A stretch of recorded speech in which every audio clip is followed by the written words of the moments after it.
Hello दोस्तों, स्वागत है आप सभी का हमारे यूट्यूब चैनल पर। आज से हम लोग पुराने जो रीट के पेपर हैं पिछले सालों के आए हुए उनकी एक सीरीज़ शुरू कर रहे हैं और इसके अंदर जो साइकोलॉजी के जितने भी प्रश्न हैं उनको सबसे पहले सॉल्व करेंगे। तो ये जो पेपर है 2022 जो रीट हुआ था उसका पेपर है और सेकंड शिफ्ट का पेपर है ये। तो इसका फर्स्ट क्वेश्चन देखिए। इसका जो फर्स्ट क्वेश्चन इसमें आया हुआ है वो है, विकास का कौन सा आयाम नोम चॉम्स्की के सिद्धांतों से प्रभावित हुआ है। तो इसका जो आंसर है वो आंसर होगा विकास, भाषा का जो विकास है वो नोम चॉम्स्की के सिद्धांतों से प्रभावित हुआ है। ठीक है। अगला जो क्वेश्चन है, स्वभाव में व्यक्तिगत विभिन्नताएं आधार रूप से होती है। तो इसका जो आंसर है वो होगा जन्मजात, यानी जो व्यक्तिगत विभिन्नताएं हैं वो स्वभाव में कैसी होती है, जन्मजात होती है। अगला जो क्वेश्चन है, किसने व्यक्तित्व के सिद्धांतों को प्रतिपादित नहीं किया है। तो व्यक्तित्व के सिद्धांतों को प्रतिपादित किसने नहीं किया है इसमें पूछा है। तो जो B.F. स्किनर है इसने व्यक्तित्व के सिद्धांतों को प्रतिपादित नहीं किया। इसके अलावा जो तीनों है इन्होंने व्यक्तित्व के अलग अलग सिद्धांत जो है वो दिए। अगला क्वेश्चन है, हेनरी ए मुरे तथा डी मॉर्गन द्वारा कौन सा परीक्षण जो है वो निर्मित किया गया है। तो डी मॉर्गन यानी मॉर्गन और मुरे जो है इनके द्वारा जो परीक्षण प्रतिपादित किया गया था उसको अपने बोलते हैं टेट। टेट के नाम से बोला जाता है इसे।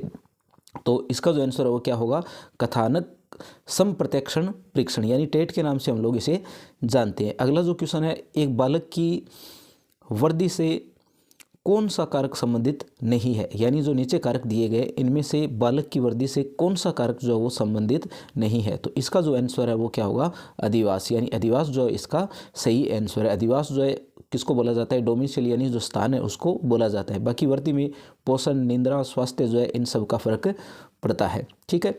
अगला क्वेश्चन देखिए। अगला क्वेश्चन है, कौन सा परीक्षण बुद्धिमत्ता का संस्कृति मुक्त अवाचिक परीक्षण है। ये जो परीक्षण है, जो संस्कृति मुक्त परीक्षण होते हैं ये सबसे ज़्यादा पूछे जाते हैं और इसमें पूछा है अवाचिक यानी जो नॉन वर्बल है वो कौन सा है। तो इसका जो आंसर होगा वो कौन सा होगा, स्टैंडर्ड प्रोग्रेसिव मैट्रिसेस। बाकी जो बच गए ये कौन से, ये वाचिक है यानी बोल करके जो है वो लिए जाते हैं। इनमें से ये वाला जो है वो कैसा है, अवाचिक परीक्षण है। अगला जो क्वेश्चन है वो है, बहुआयामी बुद्धिमत्ताओं के गार्डनर के सिद्धांत में कौन सा बुद्धिमत्ता सम्मिलित नहीं है। यानी ये जो गार्डनर के बुद्धिमत्ताओं के सिद्धांत है इनमें से कौन सा जो है वो इसमें शामिल नहीं है। ठीक है। तो ऑप्शन जो है वो आपको सारे दिए गए। इसका जो सही आंसर होगा वो कौन सा होगा, इसका सही आंसर होगा सांवेगिक। ठीक है। अगला क्वेश्चन देखिए, रचनात्मक चिंतन के कौन से प्रकार से संबंधित है। यानी रचनात्मक चिंतन जो है उसके कौन सा प्रकार से संबंधित है। रचनात्मक चिंतन जो है वो किसका प्रकार है, यानी कौन से चिंतन का प्रकार है। तो ये जो है वो अपसारी चिंतन का प्रकार है। यानी इसमें जो अपसारी चिंतन है उसका प्रकार है कौन सा, रचनात्मक चिंतन जो है वो आता है। अगला देखिए, मानसिक विमंदित पद को किस पद के साथ प्रतिस्थापित किया जा सकता है।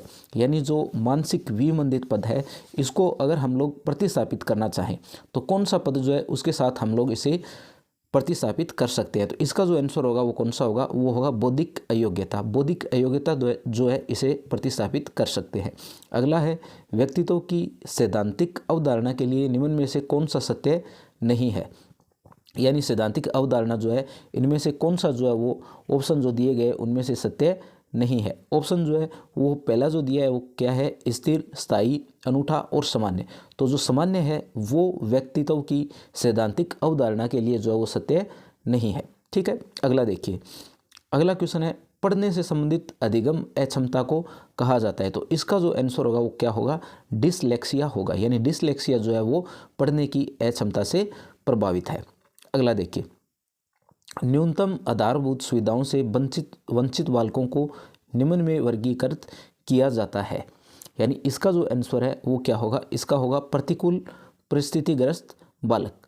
कौन से बालक होंगे, जो न्यूनतम आधारभूत सुविधाओं से वंचित होंगे, इनको क्या बोला जाएगा, प्रतिकूल परिस्थितिग्रस्त बालक। ठीक है। यानी इन बालकों के पास में जो आधारभूत सुविधाएं हैं वो नहीं होगी, तो ये आधारभूत सुविधाओं से वंचित बालक जो है वो होंगे। अगला देखिए। अगला आता है, निम्न में कौन सा कुसमायोजन का व्यवहारात्मक लक्षण जो है वो है। यानी इसमें कुसमायोजन जो है इसका व्यवहारात्मक लक्षण आपसे पूछा है।